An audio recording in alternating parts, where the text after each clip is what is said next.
Everybody আসসালামু আলাইকুম। কেমন আছেন সবাই? আলহামদুলিল্লাহ আমরা ভালো আছি। তো আপনাদের মাঝে নতুন আর একটা রেসিপি নিয়ে আসলাম।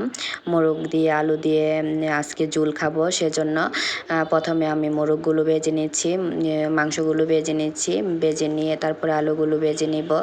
ভেজে নিয়ে আমি পেঁয়াজ কুচিগুলো ভেজে নিব। ভেজে নিয়ে একে একে মশলাগুলো দিয়ে দিব। মশলাগুলো দিয়ে তারপরে আমি মশলাগুলোকে ভালো করে তেলে ভেজে নেব। তেলে ভেজে নিয়ে হালকা একটু পানি দিব। দিয়ে তারপরে মশলাগুলোকে ভালো করে কষিয়ে নেব। কষিয়ে নিয়ে আমি আলু আর মাংসগুলো একসাথে দিয়ে দিব। দিয়ে দেওয়ার পরে যখন একটু সিদ্ধ হয়ে আসবে আলুটা আর মাংসটা, তখন আমি একটু ঝোল দিয়ে দিব, কারণ ঝোলটা খাওয়ার জন্য ঝোলের আজকে তরকারিটা ঝোল দিয়ে খাবো, সেজন্য আর কি। তো আমি আজকে ভাবছি যে আলু দিয়ে মাংসর তরকারি দিয়ে ছিটা পিঠা যে ওইটা খাবো, সেজন্য আজকে ঝোলের তরকারি রান্না করা হচ্ছে।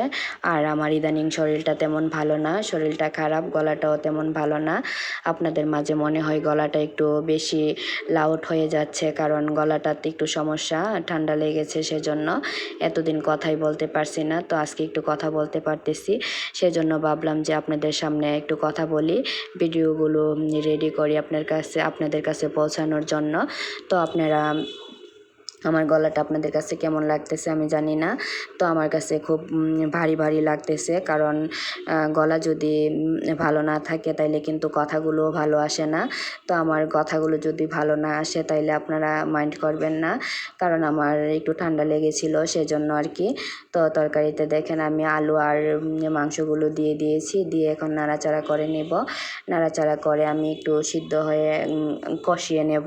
কষিয়ে নিয়ে ঢাকনা দিয়ে গুঁড়ে কষিয়ে নেব। কষিয়ে নেওয়ার পরে আমি এটাতে ঝোল দিয়ে দিব। ঝোল দিয়ে তারপরে আমি ঝোলটা যখন গাঢ় হয়ে আসবে তখন আমি এটাকে নামিয়ে নিব।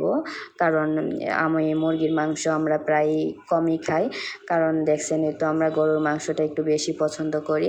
গরুর মাংসটা আপনার ভাইয়াও পছন্দ করে, আমিও পছন্দ করি।